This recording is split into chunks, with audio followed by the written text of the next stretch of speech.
Bismillahirrahmanirrahim. Assalamualaikum warahmatullahi wabarakatuh.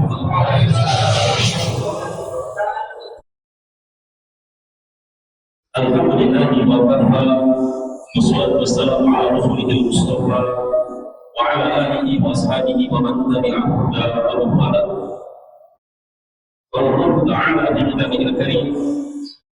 A'udzu billahi minasy syaithanir rajim. Wa qul i'malu falyarallahu 'amalukum wa rasuluhu wal mu'minun. Wa saturadu ila 'alimil ghaibi was shahada wa yunabbi'ukum bima kuntum ta'malun. Shallallahul alaihi wa sallam rasulun nabiyil karim. Yang kami hormati para ulama kami, alim ulama dan masyarakat seperti pandai yang ini, juga bapak-bapak ibu-ibu hadirin yang dimuliakan Allah Subhanahu wa Ta'ala. Tidak bosan, marilah senantiasa kita memperbanyak syukur kehadiran Allah Subhanahu wa Ta'ala, karena Allah masih sayang kepada kita semua. Allah masih membimbing kita ke jalan hidayahnya, memberikan kekuatan keistiqomahan kepada kita semua, sehingga kita dapat melaksanakan perintahnya, menjauhi larangannya. Selanjutnya salawat dan salam semoga tercurah ke haribakan junjungan kita Nabi besar Muhammad sallallahu alaihi wasallam. Semoga pula tercurah kepada keluarga beliau, sahabat-sahabat beliau, juga kepada para pengikutnya yang istiqomah mengamalkan Islam dalam kehidupan.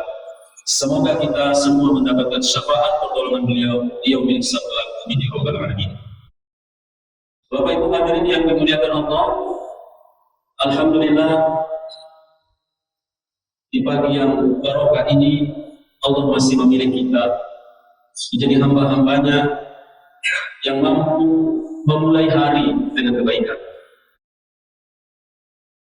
mengawali aktivitas kita sehari-hari dengan amal ibadah kebaikan untuk mendekatkan diri kepada Allah Subhanahu wa Ta'ala. Insya Allah, ketika segala sesuatu dimulai dengan kebaikan, insya Allah akhirnya juga baik. Karena seseorang itu dinilai di akhirnya ternyata. Apakah dia husnul khotimah atau sebaliknya? Dinilai di akhirnya. Inilah salah satu yang menjadi motivasi kita, optimisme kita, bahwa insya Allah kehidupan kita semua ini akhirnya adalah kebaikan, husnul khotimah, amin. Bapak Ibu hadirin yang kami muliakan, senang sekali kami bisa bersilaturahim bersama para orang tua kami sekalian, jamaah Masjid Al-Muhajirin Kampung Lain Indah ini. Semoga silaturahim ini bermanfaat adanya, mempererat persaudaraan, memanjangkan usia, juga memperluas rezeki kita semua. Kami dari DPC PKS Medan Labuhan mohon waktu kita sedikit. Yang akan kita bahas pada kesempatan pengajian subuh ini adalah amalan-amalan unggulan. Bapak Ibu hadirin yang kami muliakan, sebagaimana firman Allah dalam Al-Quran surat Ad-Dariyat ayat 56, "Wa ma khalaqtul jinna wal insa illa liya'budun." Kata Allah, tidak aku ciptakan jin dan manusia itu kecuali untuk beribadah kepadaku. Artinya, keberadaan kita di atas permukaan bumi ini, di dunia ini, tidak lain dan tidak bukan adalah untuk beribadah, untuk menyembah, beribadah, berbakti kepada Allah Subhanahu wa Ta'ala. Jadi idealnya itu 24 jam waktu yang ada, yang Allah berikan kepada kita, harus digunakan untuk beribadah kepada Allah. Pertanyaan kita, apakah bisa kita semua waktu yang ada dalam kehidupan kita itu kita gunakan untuk beribadah? Apakah bisa? Karena kita punya aktivitas yang lain. Yang paling banyak waktu kita untuk apa, Bapak Ibu? Bekerja, betul. Apalagi ternyata tidur termasuk salah satu waktu terbanyak yang dihabiskan oleh manusia dalam hidup ini. Ada lagi mengurus rumah, mendidik anak, kegiatan aktivitas sosial dan lain sebagainya. Maka para ulama kita membagi ibadah itu menjadi dua jenis. Ada ibadah makhdhu, ibadah khusus. Ada ibadah ghairu makhdhu, ibadah umum. Ibadah makhdhu atau ibadah khusus ini adalah amal ibadah yang tata cara pelaksanaannya itu sudah ditentukan di dalam Al-Quran maupun dalam hadis dan dicontohkan oleh Rasul.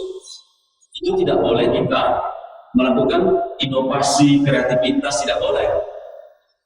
Apa yang diajarkan Rasul, dicontohkan, itulah kita ikuti. Apa saja itu ibadah makhdhu, ibadah khusus itu? Sholat, puasa, zakat, haji. Ini tidak boleh kita coba-coba cara-cara yang lain, di luar yang sudah dicontohkan oleh Rasul. Haji juga mesti pergi ke Baitullah di waktu yang sudah ditentukan, tidak boleh di luar itu. Tidak boleh kita buat sendiri di mana, misalnya di Iran atau di India atau di mana, nggak boleh, tapi sudah ditentukan. Sholat juga ada waktunya, 5 waktu, di luar itu tidak ada sholat wajib. Puasa juga begitu, dari azan subuh sampai azan maghrib sudah ditentukan tata cara. Selain ibadah makhdhu, ibadah khusus, ada juga ibadah ghairu makhdhu atau ibadah umum. Apa saja yang dikategorikan sebagai ibadah umum ini? Ibadah umum ini adalah semua aktivitas manusia yang diniatkan untuk mengharap ridho Allah Subhanahu wa Ta'ala, dan dalam pelaksanaannya tidak bertentangan dengan Al-Quran dan Sunnah, maka semua itu apapun dia bernilai ibadah di sisi Allah Subhanahu wa Ta'ala. Contoh kecil, makan bisa bernilai ibadah, mendapatkan balasan pahala dari sisi Allah jika niat makan itu untuk mengharap ridho Allah agar kuat kita beraktivitas, beribadah, dan niatnya adalah kebaikan. Kemudian tata cara pelaksanaan makannya tidak bertentangan. Makan dengan tangan kanan, duduk, membaca doa sebelum makan, menutup dengan doa setelah makan, maka makan kita mendapat balasan pahala dari sisi Allah Subhanahu wa Ta'ala. Begitu juga istirahat, tidur. Sebelum tidur kita mengevaluasi kembali apa yang sudah kita lakukan dari bangun tidur sampai mau tidur lagi. Apa yang kurang, apa yang salah, kita istighfar kalau ada kesalahan. Kemudian kita membaca surat Al-Ikhlas, surat Al-Falaq, An-Nas, baca doa sebelum tidur. Kemudian minta dibangunkan oleh Allah Subhanahu wa Ta'ala di sepertiga akhir malam. Di Abi Nu'man adalah waktu sebelum azan subuh itu kita bisa mulai sholat tahajud.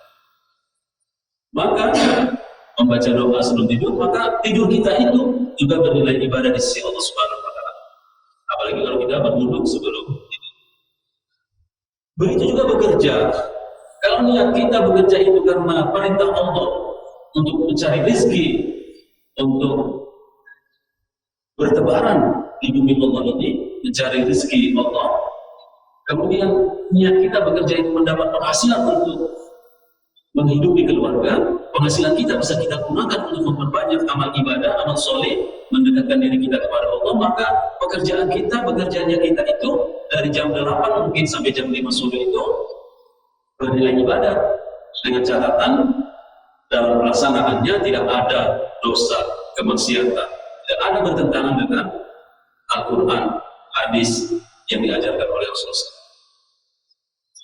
Kalau pemahaman kita tentang ibadah sudah sama seperti itu, maka 24 jam waktu kita dalam satu hari itu insya Allah bisa bernilai ibadah seluruhnya, sehingga ayat Al-Quran bahwa tidaklah aku ciptakan jin dan manusia kecuali untuk beribadah kepadaku itu benar. Janji Allah itu, perintah Allah dalam Al-Quran itu benar adanya. Keberadaan kita di bumi ini, di dunia ini memang untuk ibadah semuanya, dengan pemahaman ibadah yang seperti tadi. Persoalan selanjutnya, Bapak Ibu hadirin yang kami muliakan, Semua kita ingin yang terbaik. Di dunia bahagia, di akhirat juga bahagia. Berkumpul dengan Rasulullah SAW di surga Jannatul Naim itu cita-cita semua orang-orang yang beriman masuk ke dalam surga. Bisa bertemu dengan Allah di surga, bisa melihat Allah di surga, bisa merasakan semua nikmat yang ada di surga itu yang hari ini kita cuma bisa membayangkan karena sudah diceritakan, dikisahkan di dalam Al-Quran, dalam hadis bagaimana keadaan di dalam surga itu. Yang surga itu ada bukit-bukitnya, ada lembah-lembahnya, di bawah lembah-lembah itu mengalir sungai-sungai, ya. Ada yang rasanya seperti susu, seperti madu, pohon-pohon semua berbuah. Tidak perlu kita naik ke pohon ini untuk memetik buahnya karena akarnya di atas, buahnya turun menuju ke bawah. Ada istana-istana. Sebaliknya kita menjauhkan diri kita jangan sampai mendapatkan azab neraka karena dahsyatnya neraka itu, dahsyatnya pedihnya siksa neraka itu. Oleh karenanya, baik atau celaka akhirat kita itu ditentukan di kehidupan dunia ini. Tidak bisa kita jalani saja hidup kita ini, nanti ya terserah Allah mau dimasukkan ke surga apa di neraka. Syukur-syukur nanti Allah memasukkan kita ke dalam surga, tapi tidak ada niat atau tidak ada target-target atau tujuan dalam hidup ini. Tidak bisa, karena hidup ini kan pilihan. Kita mau milih baik atau milih buruk. Jadi kalau ada orang yang tersesat ke dalam lembah kemaksiatan, kemudian dia mengatakan, mungkin ini sudah takdir saya begini, mau apa lagi? Tidak boleh seperti itu karena Allah memberikan manusia itu kekuatan untuk memilih. Ada ikhtiar, kekuatan yang Allah berikan kepada manusia itu untuk memilih dan berpikir. Mana yang dipilihnya? Jalan kebaikan atau jalan keburukan? Atas pilihan itulah, atas ikhtiar itulah, kemudian Allah memberikan balasan-balasan yang berbeda. Bagi orang yang memilih jalan kebaikan, melaksanakan amal ibadah, Allah siapkan balasannya, nikmat surga. Bagi orang yang memilih dan melakukan perbuatan-perbuatan dosa kemaksiatan, Allah siapkan balasannya, siksa neraka. Tidak bisa kesalahan manusia dipulangkan, disandarkan kepada Allah dengan alasan ini sudah takdir dan ketentuan Allah. Tidak bisa. Hadirin sekalian yang dimuliakan Allah, untuk masuk surga ternyata tidak mudah, karena dari yang diajarkan para ulama kita, ternyata ketika Rasul Isra Mi'raj itu diperlihatkan kepada Rasulullah surga dan neraka, ternyata yang lebih banyak masuk ke neraka, orang itu masuk ke neraka lebih banyak daripada yang masuk ke surga. Artinya hanya orang-orang pilihan, orang-orang yang mendapatkan kemudahan, orang-orang yang mendapatkan pertolongan Allah, rahmat dan hidayah dari Allah Subhanahu wa Ta'ala, yang insya Allah bisa masuk ke dalam surga. Kenapa Allah memilih orang-orang tadi, orang beriman tadi, memberikan hidayah, ridho pada orang-orang beriman sehingga dia bahagia dunia, bahagia akhirat, masuk surga? Kenapa? Karena ada ikhtiar dari manusia itu sendiri, dari orang beriman itu sendiri. Dia memikirkan tentang kebaikan, memikirkan tentang ajaran Islam ini. Dia tahu hakikat kehidupan dunia dan tujuan akhirnya nanti di akhirat. Akhirnya dia memilih untuk masuk surga, memilih kebaikan. Dia berdoa, dia berikhtiar. Dia mengharapkan nikmat dan karunia hidayah dari Allah, maka Allah memberikan kepada mereka kebaikan. Sebaliknya orang yang tidak peduli terhadap agama, tidak ada semangat untuk beribadah, malah melakukan kemaksiatan, berteman dengan orang-orang yang buruk, maka yang seperti ini balasan yang dia dapat adalah sesuai dengan apa yang dia lakukan. Persoalannya Waktu kita hidup di dunia ini sedikit. Sementara potensi kesalahan-kesalahan kita, kelemahan-kelemahan kita itu banyak sekali. Boleh jadi dosa dan kesalahan kita di masa lalu itu luar biasa. Kesalahan-kesalahan yang besar. Sementara kalau kita bandingkan dengan para sahabat-sahabat Rasul dan kisah-kisah sahabat itu jauh sekali kualitas amal kita. Jauh sekali bandingan apa yang mereka lakukan dengan kita sekarang ini. Apakah bisa kita mendapatkan nikmat surga sebagaimana para sahabat Rasul yang sudah dijamin di generasi Qur'ani, yaitu generasi yang ada di masa Rasul itu dan para sahabat? Apakah kita termasuk kelompok golongan generasi-generasi itu? Kita kadang khawatir, berharap, khauf, cemas bagaimana nasib kita. Oleh karena itu, di dalam Islam dengan waktu yang sangat terbatas, maka di dalam Islam ada istilah amalan unggulan. Amalan unggulan ini amalan yang sederhana, tapi dilakukan secara sembunyi-sembunyi, tidak dipertontonkan di khalayak ramai, tetapi juga istiqomah terus berkelanjutan sampai akhir hayat kita. Maka amalan-amalan unggulan yang seperti ini balasannya adalah surga. Contoh di dalam Islam, kenapa ada amalan-amalan unggulan yang dengan waktu yang terbatas tapi balasannya luar biasa? Contohnya adalah malam Lailatul Qadar. Disebutkan Lailatul Qadar khairun min alfi syahr. Malam Lailatul Qadar itu satu malam tapi nilainya setara dengan 1000 bulan. 1000 bulan itu kalau dikonversi ke dalam tahun itu menjadi 30 tahun 4 bulan. Satu malam tapi nilainya setara dengan 83 tahun 4 bulan. Maka umat-umat Nabi-Nabi terdahulu cemburu kepada umat Nabi Muhammad. Kenapa usianya antara 60 dan 70, tapi amalannya begitu besar, begitu banyak? Salah satu rahasianya adalah dia beribadah satu malam, tapi amal pahalanya setara dengan 83 tahun. Kalau 10 kali dapat Lailatul Qadar, 830 tahun setara amalnya dengan usia umat-umat Nabi Adam. Ya. Kalau 20 tahun melebihi mereka. Dari beberapa hadis-hadis Rasulullah SAW diceritakan bahwa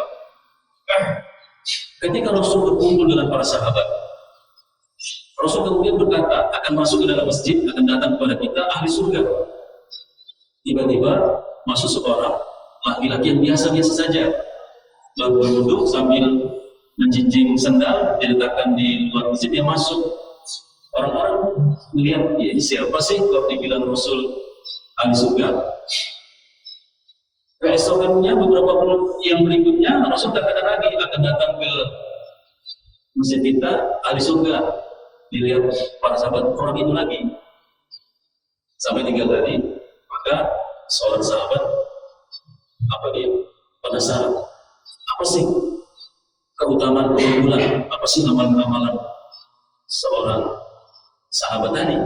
Jadi dia mengejar pulang ketika pulang dari masjid, wahai saudaraku, aku nggak enakan sama orang tuaku di rumah, boleh aku nginap di rumahmu pada 3 hari? Boleh, silakan. Dia amati aktivitas amal ibadah orang tadi selama 3 hari. Tidurnya jam berapa, bangunnya jam berapa, setelah bangun itu apa saja yang dilakukan. Sampai pada satu kesimpulan, sahabat Rasul tadi biasa saja amalan ibadahnya. Kalau dia bangun pagi sholat tahajud, orang juga banyak bangun pagi sholat tahajud. Kalau dia berzikir membaca Al-Quran, orang-orang juga pada waktu itu membaca Al-Quran, berzikir. Sholat, dia sama semua. Lalu akhirnya dia terus terang, wahai sahabatku, sebenarnya aku tidak berselisih dengan orang tua. Aku menginap di rumah engkau ini karena aku penasaran mendengar Rasul mengatakan engkau ini ahli surga.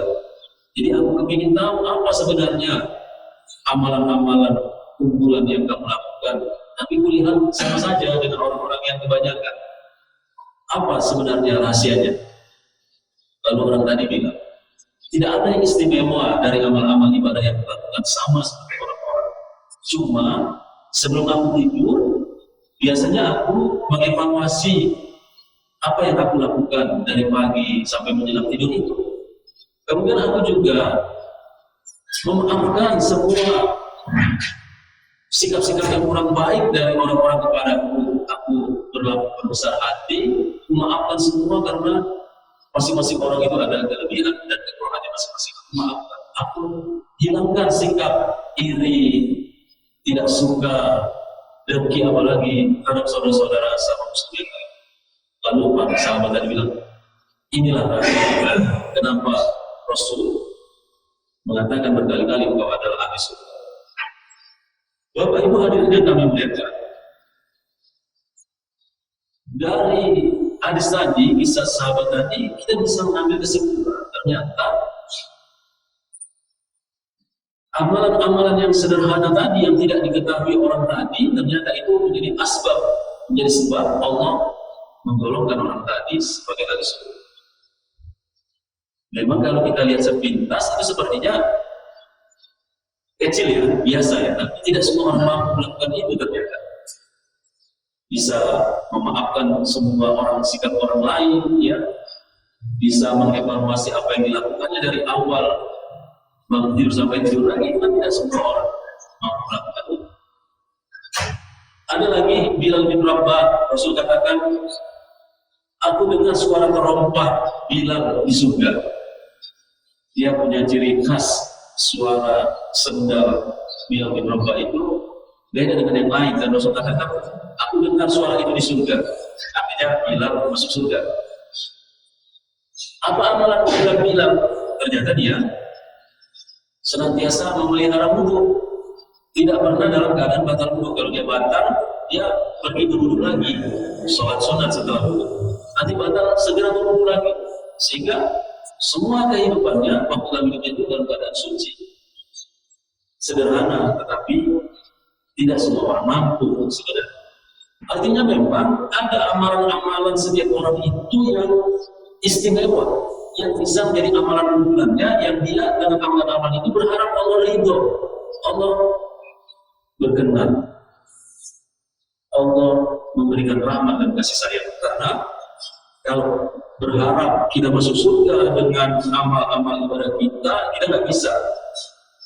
Semua amalan manusia itu kalau ditimbang itu lebih berat lagi sayap nyamuk daripada pahala amalan-amalan manusia beribadah.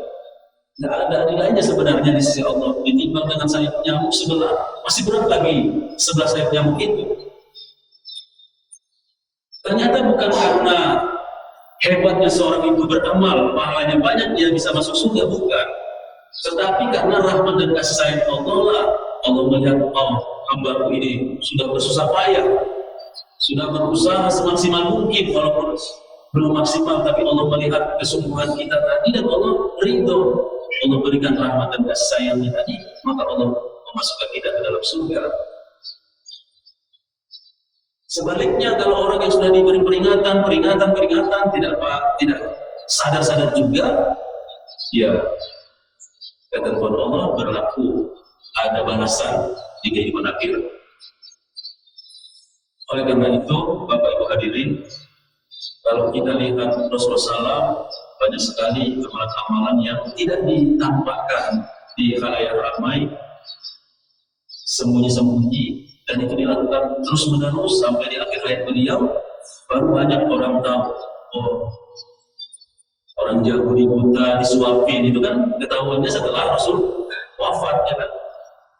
Begitu juga dengan para sahabat yang lain, para ulama tabi'in terus setelahnya juga ada yang menyantuni fakir miskin, anak yatim dalam jumlah yang banyak ketika sang ulama tadi wafat. Orang-orang kecarian, kok tidak ada lagi yang mengantarkan sedekah bantuan, ya. Dan itu semua menjadi amalan-amalan. Pertanyaannya, apakah kita sudah mulai mempersiapkan amalan-amalan unggulan kita? Kriterianya adalah dia bukan amalan wajib, tapi dia amalan sunnah. Kalau sholat wajib, semua orang pasti berusaha melakukannya, tapi amalan unggulan ini, amal-amal tambahan tidak diperlihatkan kepada khalayak ramai, dan ini berkelanjutan sampai akhir hayat. Apa saja yang memungkinkan? bisa bersedekah, bisa menghatamkan Al-Quran secara rutin, apakah sebulan sekali? Kalau belum bisa sebulan sekali, ya 2 bulan sekali. Apalagi termasuk amalan hati tadi, seperti sahabat yang dikatakan Rasul penghuni surga tadi, amalan-amalan hati, membersihkan diri dari penyakit-penyakit iri dengki, itu juga balasan di sisi Allah besar. Apalagi amalan sosial juga itu bisa dijadikan amalan unggulan. Misalnya kita aktif dalam kegiatan-kegiatan syiar dakwah, kita aktif membantu orang-orang yang lemah, orang-orang yang kekurangan, fakir miskin, anak yatim. Kita aktif dalam kegiatan-kegiatan lembaga pendidikan Islam, seperti contoh kecil mengajar anak-anak mengaji di masjid misalnya. Ini juga amalan unggulan. Terikat terpaut hati kita pada masjid ini. Itu amalan unggulan.